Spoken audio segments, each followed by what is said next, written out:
This week on the podcast, it's double trouble with both Peabody brothers as Rufus and Tom join the show to talk some Masters betting. It's a great show. Let's get to it.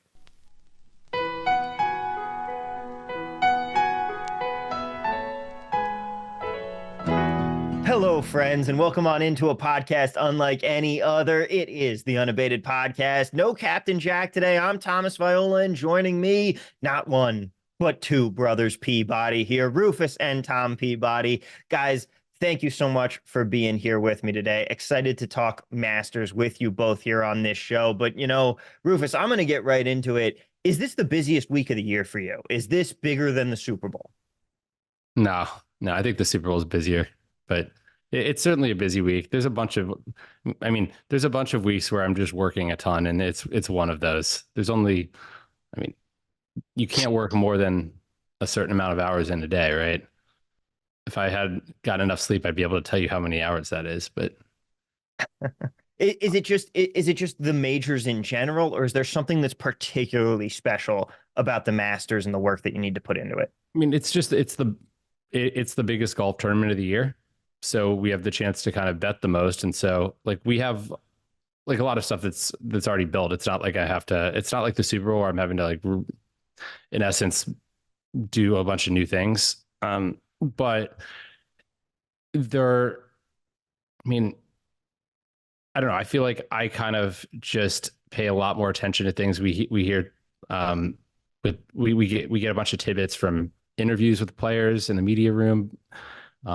This year has been tough with the weather and the fact that there's likely to be some delays tomorrow morning and what the ramifications are with that. So it's just kind of all these things and shoring up things and making sure we feel confident in where our numbers are. And I never actually end up getting to that point, but you do the best you can. Tom's got that Orioles hat. I got to grab mine real quick. It's Jackson Holiday Day today. That's the most important thing. More important than the Masters. Let's go. There we go. This is like a total dad hat. It's awful, but it's old school.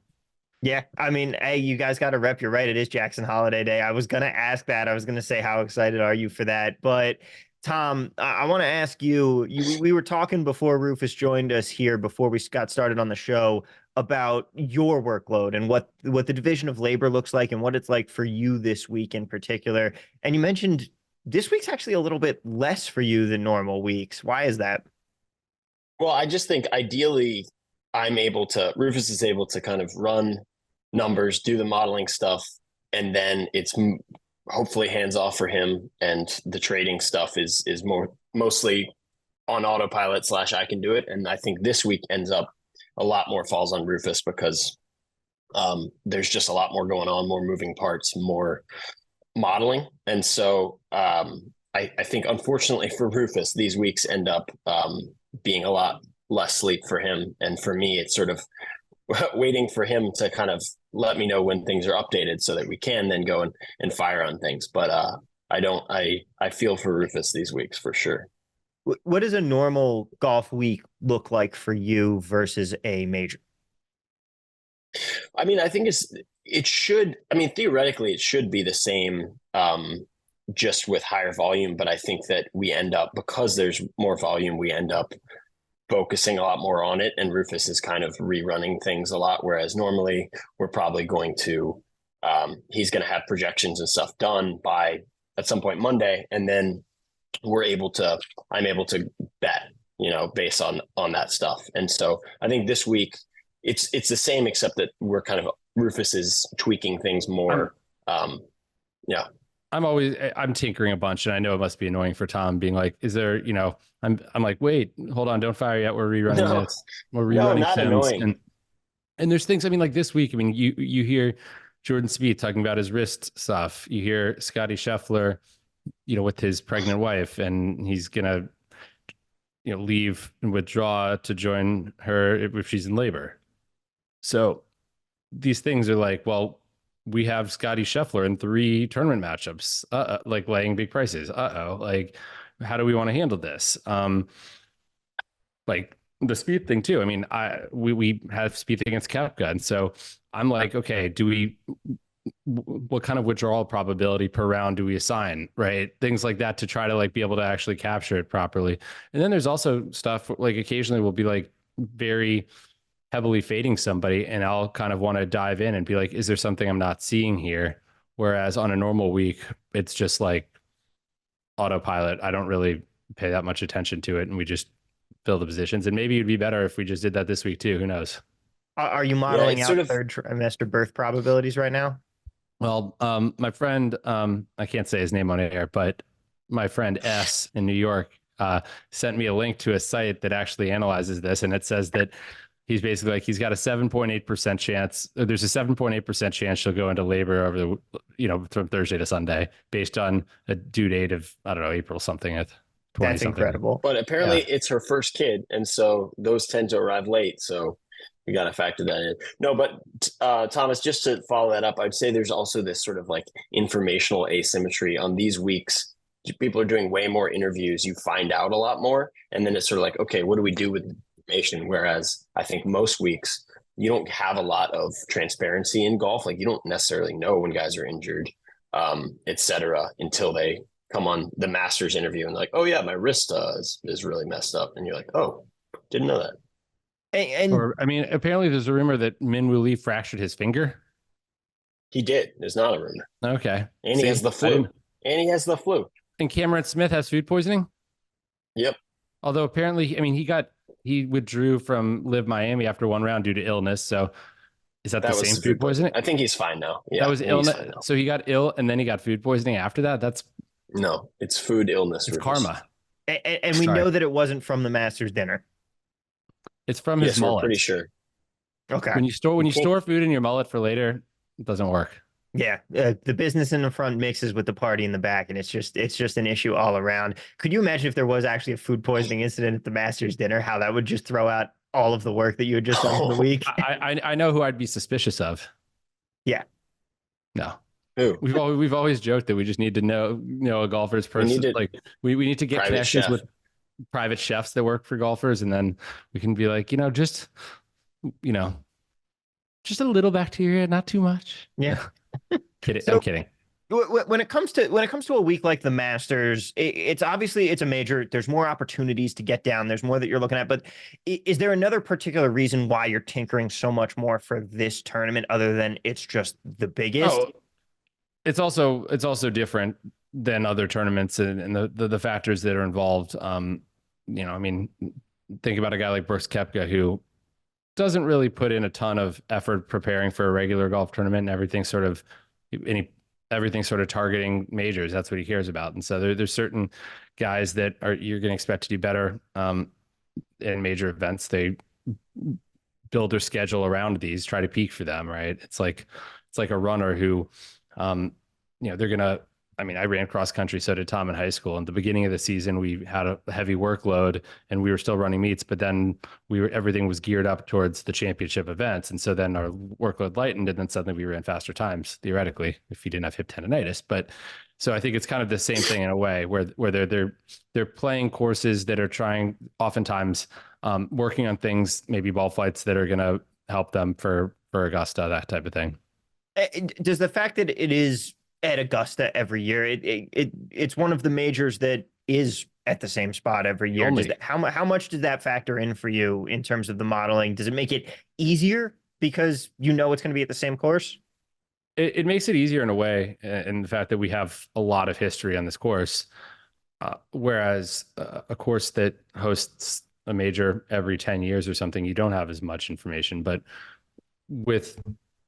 everybody has that same information too. So there's more you can do with it versus a US Open or something like that on a new course. Everybody's kind of playing the guessing game, and there isn't as much information. So there's not quite as much you can do with it. But I do think overall it is easier having it be on the same course every year. I know some of this you're obviously not going to want to give away if there are, but are there any special edges that come around at the Masters time versus regular golf events? And have you seen edges that used to exist for the Masters erode over time?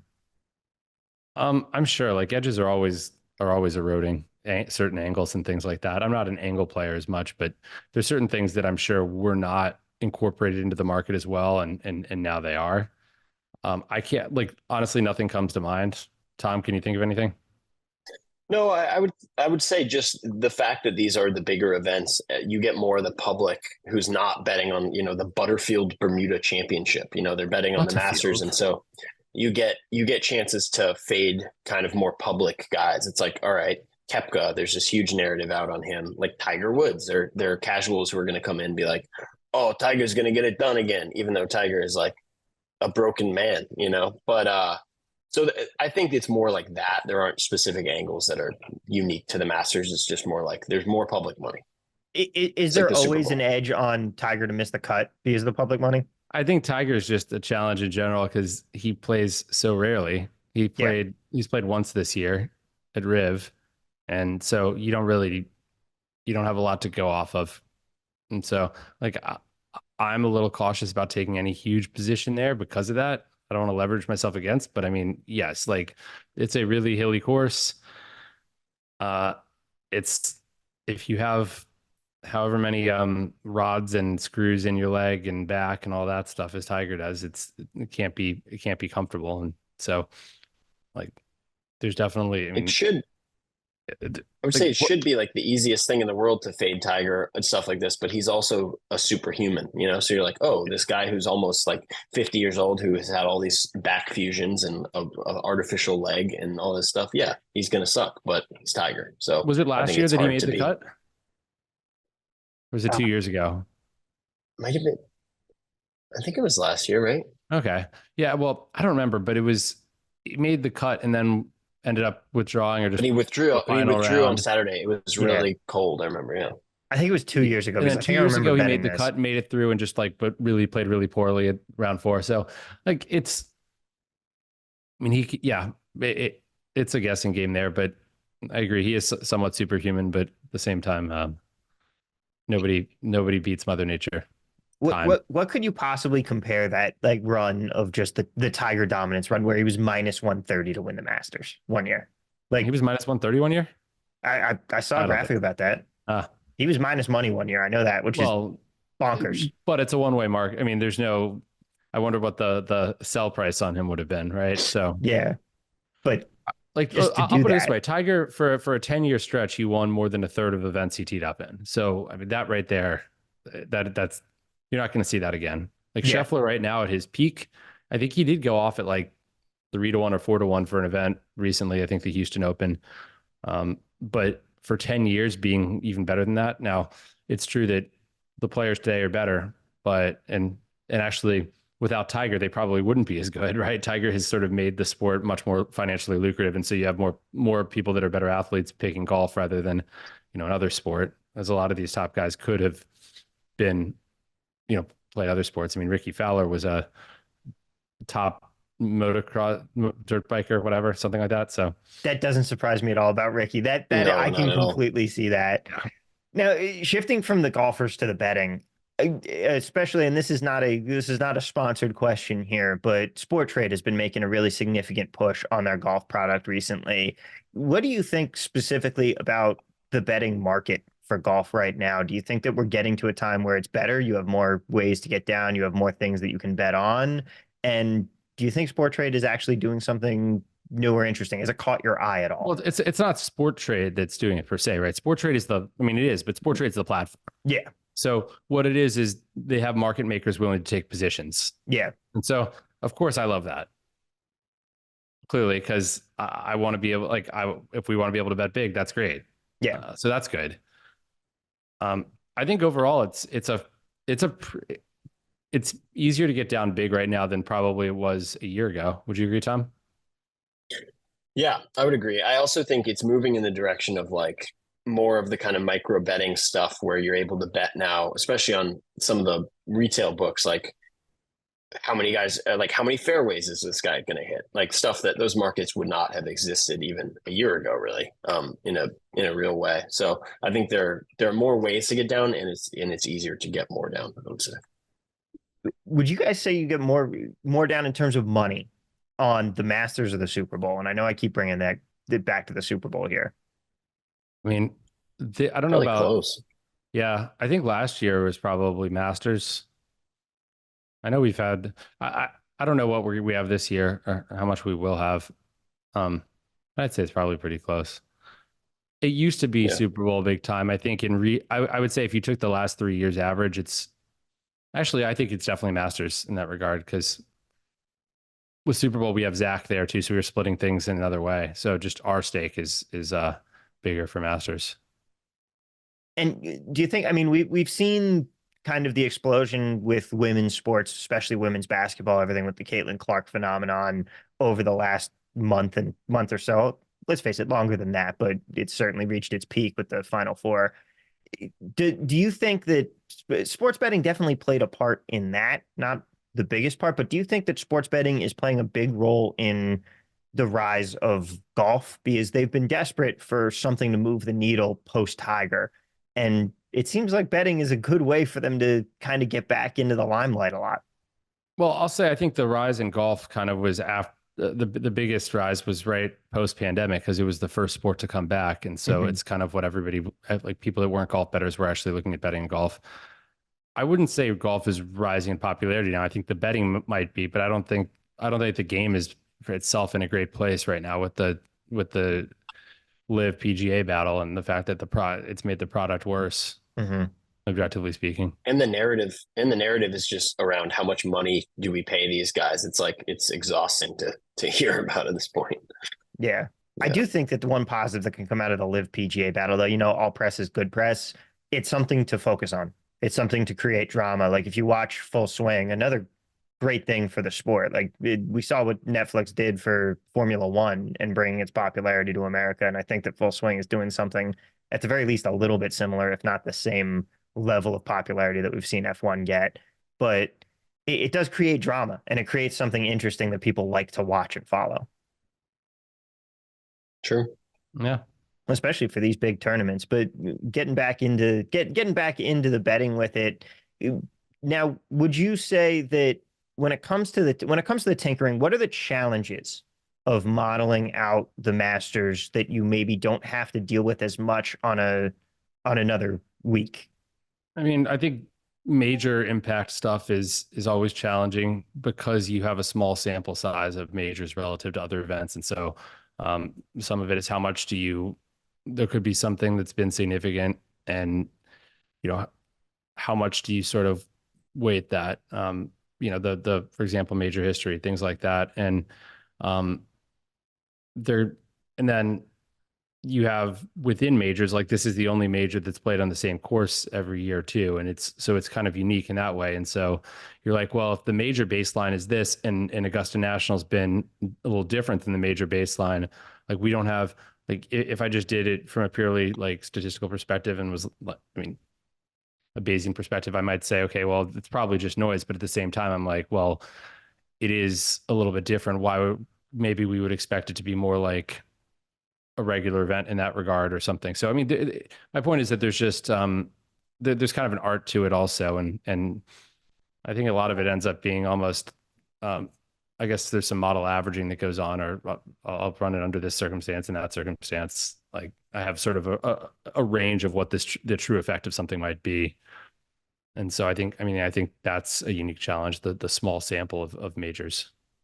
What would you say is the division of your betting on outrights versus matchups? Obviously, it's going to skew towards matchups because only one person can win.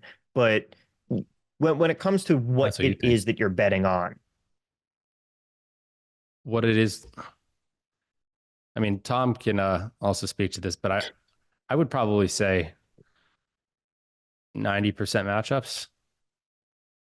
Yeah, I'd say that's probably reasonable. I mean, it's just so much easier to get meaningful liquidity on it. You know what I mean? Like we're not betting. Actually, it's got to be way more than 90% matchups. If we could if we're able to lay guys like golfers not to win, like occasionally we would have had the ability to like sort of take someone not to win, wagering $100,000 to win $500 or something like that. If we think that they're actually, 1 in 400 and we can lay them at 1 in 200, right? Things like that. But we don't do a ton of that. So it's easily over 90% matchups, I think, just because of volume. Yeah. We're not doing 6 figures worth of outrights in a particular week, but I think although outrights in tourney end up like you can accumulate more positions there because you got guys at shorter odds. So there's going to be less variance at that point. And I would assume at the end of Masters week for sure we'll have six figures in outrights exposure. Yeah, that's another way that I think majors are different is like there's more opportunity to get down more on those outrights. Places just have more of an appetite for taking some bigger pops, and so we end up taking kind of more risk on those just bigger positions. Well, we've talked a lot about a lot of the conceptual stuff. Let's talk a little bit about the actual golfers for a few minutes. Who are you high on going into the Masters? You know, I got to ask. Tom, who are we high on? I mean, we're Schauffele fans. He's played well here. Game is in good form. Almost won a couple weeks ago. We like Schauffele. I know he won't win. He'll blow it. He's not clutch. But you know, there's a narrative that like debutantes don't really can't win here, and that may still be true. But young guy Ludwig Auberge is very, very good, and we like him a little bit this week, which is nice because I like rooting for that guy. He's a likable young dude. He reminds me so much of Tom Brady, like literally his face. Just he's kind of got like the hint of the little butt chin. I don't know. It's just the way he's. I don't see it. Oh, I totally see it. I see it in the way he smiles in his eyes. Like Rufus got a little man crush. Well, I don't like Tom Brady, Tom. That's true. Another guy that we kind of like a little bit is Morikawa, which is a little bit surprising. He's not really been playing all that well, but he's played well here historically. Game suits the place. One of the best ball strikers when things are firing. Yeah, he's a clutch guy. Plays well when the occasion calls for it. He's kind of like a mini Koepka. And when he's playing well too, I mean, he's an elite long iron player, and you have more long irons here than most courses. Do you find that bearish par fours? Do you find that a lot of the times when it comes to golfers that do win here, is it current success, like current run of form is more indicative, or is it historical success at this course that's more indicative for their success in a given week here? I would say here it's a bit of a combo, to be honest. Like course history and experience is obviously huge at Augusta. It's like way more important than any other course. But also, if you look at recent winners, going a decent way back, they're all among the top on tour in strokes gained that year going into the tournament. So I think current form definitely plays into it pretty significantly. But course history and experiences cannot be overstated this week too, I think. I concur. Now, Rufus, of course, some big news here to wrap up the show. We have launched our Unabated PGA tools. Very much version 1. It's an odd screen where you can go and you can do your line shopping, but we have plenty more coming for people. How much work have you been putting into these tools lately? Into the PGA tools? Yeah. I haven't put any work into them. What are you talking about?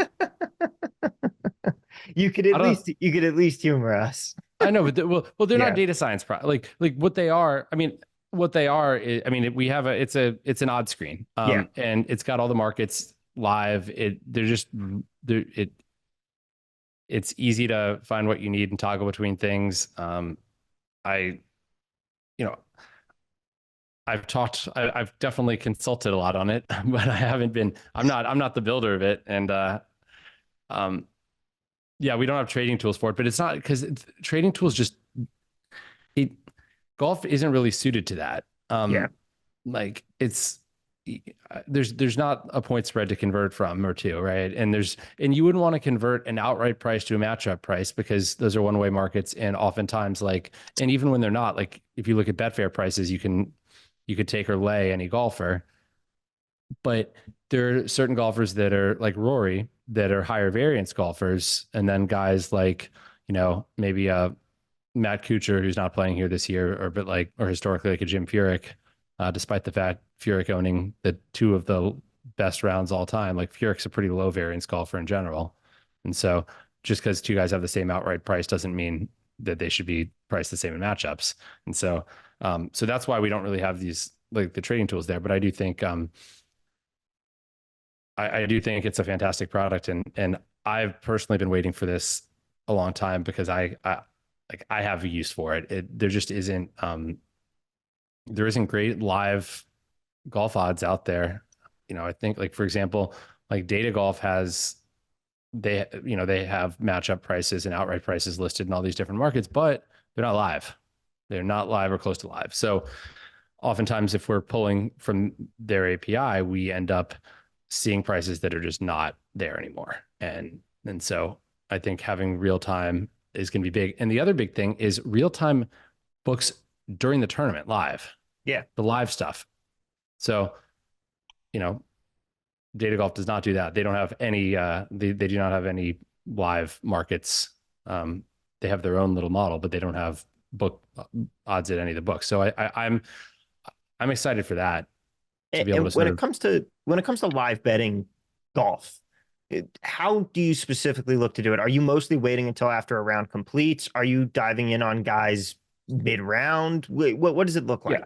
Yeah. So we're not really betting in tournament or within a round while it's in progress. We're betting after rounds, but I know that people betting during a round while it's in progress is actually quite popular. And so I think that, and if I was doing that and I didn't really, if you can't price shop, you're at a massive disadvantage. And at times, like there've been times when I meant to, bet a golfer before a round started and suddenly the round kicks off and maybe he hasn't even teed off yet, but the prices are moving around a lot. And I've seen some huge discrepancies from what it was, well, from book to book. And then also just in terms of movement based on like, one hole, a guy was leading a tournament, bogeys one hole. One book might move the price a ton. One might move it just a little bit because they all have different models they're using for this. And so there can be some definite differences there. And as you know, they're not being able to do a lot of price discovery because things are changing so fast. Let me tell you the pain in the ass that is line shopping without an odd screen. Like, I can't wait for us to get soccer tools on our screen because I'm sitting here in the MLS season right now trying to do my own betting for some of that stuff. And you forget just how annoying it is when you're like, Annoying. I got to go look at 8 different books, 10 different books. I got to pull up all this stuff here because I don't have it all in one place. You forget how spoiled we get with the unabated screen. But guys, I know that you are busy. Thank you so much for being here with me today. Rufus, of course, if people want to check out your work, I know that you just did a great podcast. I was listening to it right before this. You went solo this week on the Bet the Process what did you show. think? I want to know what the reviews were because it was a little bit scary. It was the first time I've been kind of like, I don't want to say anxiety, but I was kind of not 100% comfortable on a podcast, which is the first time that's happened for me in a long time. I think it was great. Like, absolutely no disrespect to Jeff, but I feel like this episode, especially with your guest and being able to nerd out on golf for a week, I think it was great that you got to do that solo. I think if I had any complaint or critique, I would say that your intro went a little long. You rambled a little bit getting into it, but I think the interview was great. I really enjoyed it. I highly encourage people to check out Bet the Process, of course, although odds are if you're listening to us, you're already listening to BTP. By the way, I had a few intros that were shorter, but then I just messed up. And also I just like didn't have anything to say. I'd be like, okay. I was like, it needs to be more than like a minute before I bring on the guest. I have to talk about something.